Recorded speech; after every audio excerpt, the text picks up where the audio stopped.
Well, good afternoon and welcome to the first webinar for F11 members.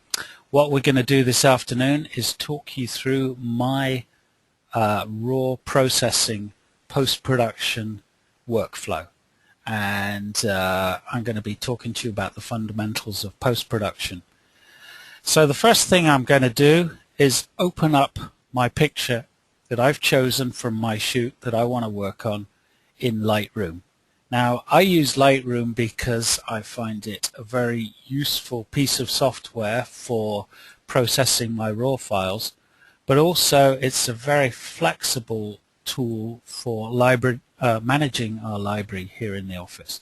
And in subsequent webinars, I'll be showing you just how that's done and what you can do in this library management software that makes it such a useful tool. But first, this afternoon, we're going to work on this picture, take it right through the early stages of the post-production process. And please just ignore my emails popping in there. But what we're going to do is look at this image, and I'm going to work through on the side of the screen here these tools that I have for changing the picture. So the first thing I'm going to look at is the histogram. This histogram helps me choose the best image in the first place. If you look along the thumbnails here at the bottom, I've got my similar images that I shot, stood by the tripod there in France as the light changed, and we have a few ranging exposures here. Now the histogram, just as it does on the back of the camera at the time I'm shooting, helps me to ascertain which is the best image to use. And if we look at the histogram up here, you can see it showing me the range of tones in the picture. And now bear in mind, this is the raw image straight off the memory card that came, the data that came straight from the camera's sensor. It's not yet been altered at all. So this histogram is identical to the one that was displayed on the back of the camera at the time I exposed the picture, with the slight difference being that this is a raw file, whereas the display on the back of the camera is a JPEG. And as we all know, the exposure latitude of a raw file is greater than a JPEG. So actually the range of tones here, if you see up in the top right of the frame there, the blacks right up to the highlights here, the whites, the range of tones in the raw file will be greater than I had in the JPEG. Now when I'm assessing which picture to use, which picture to work on, I'm not looking just at the aesthetics of the image, the light and composition, but the exposure as well. And I've chosen an image not on how it looks on the screen here, but in tandem with assessing the histogram as well, to enable me to assess that all the relevant information is there. So this histogram here shows me that I have a complete range of tones in the picture, from the darkest part of the image here right up to the brightest part of the image. And there is no telltale clipping of highlights or shadows, which would appear if I look at a brighter image here. You can see how that moves the histogram to the right, and if I look at a darker image here, it moves the histogram to the left. Neither of those two other alternatives showed any clipping. Nevertheless, I think this is the best histogram to work with. Now, as it is, this area here, this toe of the histogram here, showing me the darkest point in the pictures, you can see this gap here. The darkest point in the picture, represented by the toe of the histogram, is actually not a total black, but at the moment a bit of a gray area. And it would probably be somewhere in the image down here that is the darkest point of the image. If you see when I move the cursor over these darker tones, down here at the bottom of the frame, the darkest part of the trees, these tones up here underneath the histogram change, telling me the RGB values. Now what I want in any picture is for the darkest part of the picture to be a pure black and the brightest point a pure white. And what I've done when exposing the picture is try to ascertain that I've recorded the maximum amount of tonal information possible at the time. But what I can do now is make adjustments so that that black and that white point is actually a pure black and a white and not a muddy grey tone. So let's just move down through the controls here, and we've assessed the histogram. These controls here, crop, spot removal, red eye reduction, graduated filter and adjustment brushes. Now some of those are useful tools, some are not. I have never used red eye correction. I've never used spot removal. I tend to prefer to do that in Photoshop later. But the crop tool is very useful.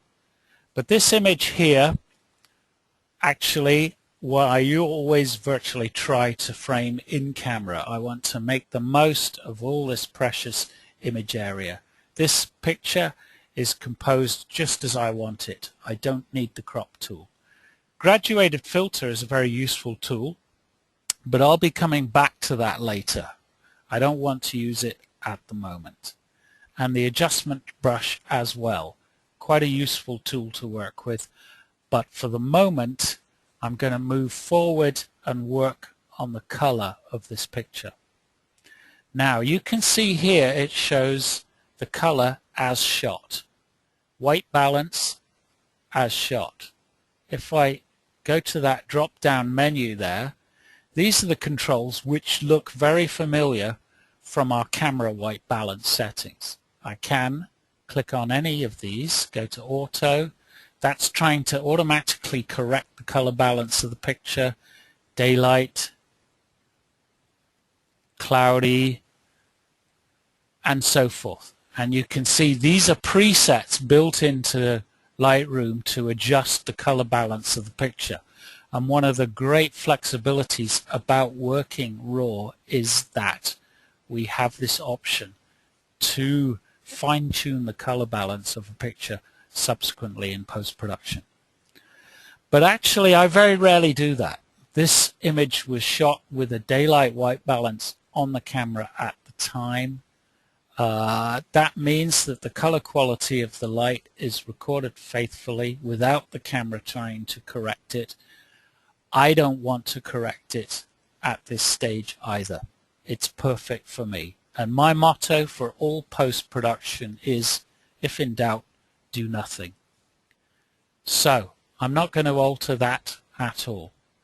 I could, of course, alter it, should I want to, in all sorts of different ways. Just by moving this slider to the left, I can cool the image.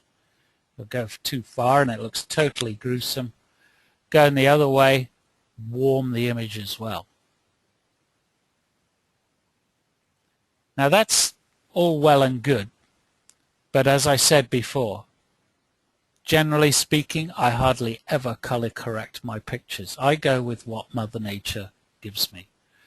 However, I have another option here, and if I had a tone in the picture which I really wanted to have as a white, if I had, for example, if I was shooting a wedding, for example, I could click on the white selector, move it to a tone such as this doorway here that I wanted to record as neutral, click on that, and the white balance would be tweaked, would be adjusted so that that was a perfectly neutral tone.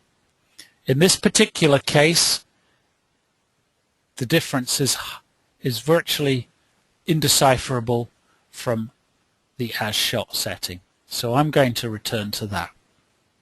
So that's the color balance that, again, I'm going to bypass that, move straight on. I don't want to do anything with the the color balance of this picture.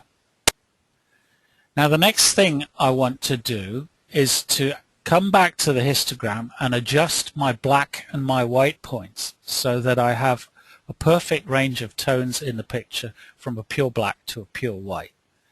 So we may well come back to use these exposure and contrast sliders subsequently. Generally speaking, I prefer to work down here with the tone curve rather than use these two sliders. But they do have their uses. But for the moment, let's move straight on to these four sliders here you see down here at the side of the image. Now, if I had burnt out highlights in this picture, which would indicate as tones clipping here on the side of the histogram, I could recover them using this, or try to recover them up to a point using this highlights slider. Now, what's noticeable is often where you're getting highlight alerts on the back of the camera showing overexposure, you can up to a point recover those tortured highlights using this highlight slider. But I haven't. I have a perfect exposure here with no burnt out highlights, so I have no need in this particular case of that highlight slider. At the moment, also, my shadows at the moment here, the darkest point of the picture, have detail in them. So I'm not even going to, this shadow slider introduces tone into the darkest point of the picture. It boosts the shadow detail. I have no need of that at the moment. What I am actually looking at is these two sliders here, the whites and the blacks. Now the white, the brightest part of the picture, which is probably somewhere here in the sky, if I move my cursor around, you can see the RGB values being displayed up here under the histogram of the various tones, and probably the brightest part of my picture is going to be on that part of the tower or here in the clouds. I have no clipped highlights, so I could, if I wanted to, move the whites left like that, which would mean that the brightest whites are not a pure white but a more of a medium tone. I don't want to do that. If I move the slider the other way, I move the whole histogram to the right and I start losing detail up here, the extreme right hand side of the histogram display. So again, double click on that to return it to 0 because my whites are just about where I want them. What I do want to adjust is the blacks. And just by moving my slider here to the left, I adjust the blacks. If I go too far, you see that start to tell me that I'm experiencing shadow clipping. I've gone too far. I'm losing information. And that is confirmed to me by those blue bits you see appearing at the bottom of the frame. That's showing me where I'm starting to clip my shadows.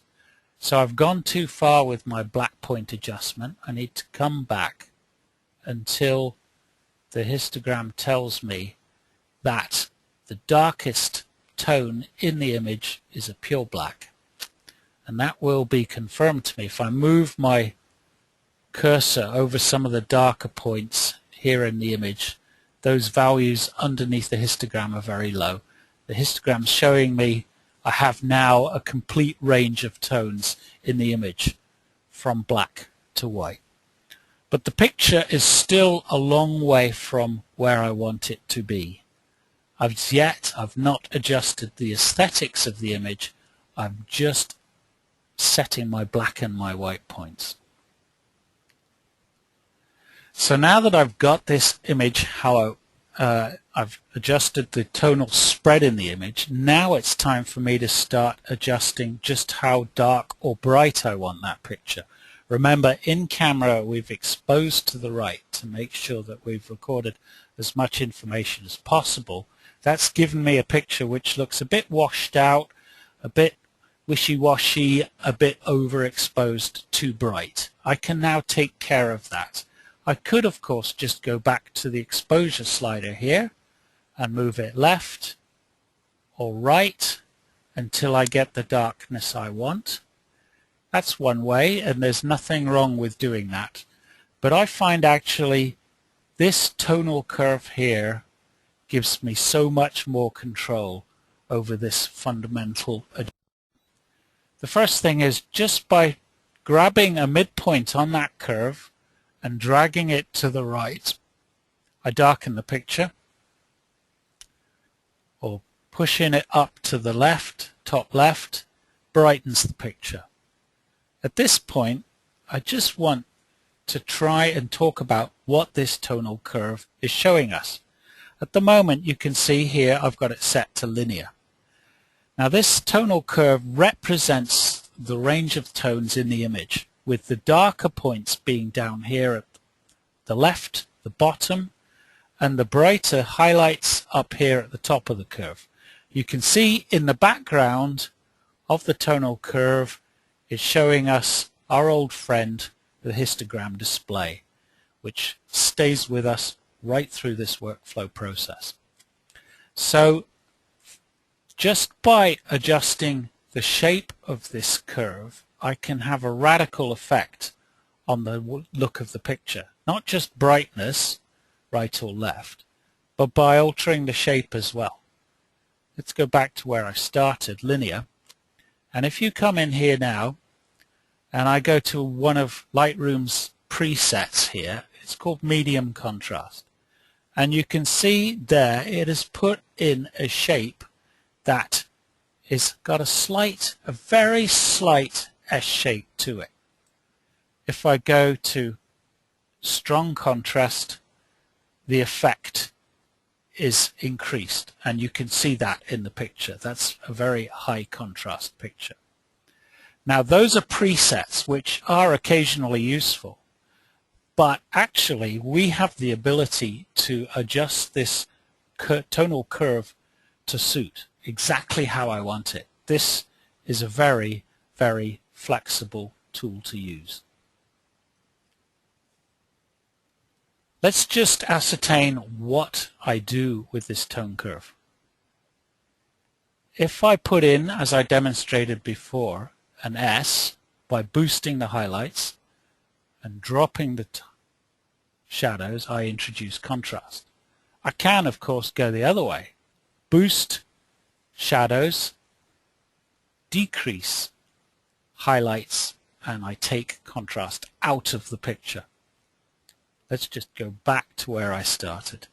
Combine that with the option to really change this the shape of the tonal curve to suit, to alter the density and the contrast, and that's what makes this tool the most fundamentally important part of the post-production process. And learning how to use the tonal curve is so important. I think that's enough for our first session. What I'd like to do is come back to this tonal curve in the next session and continue working with this picture to get the very best out of it.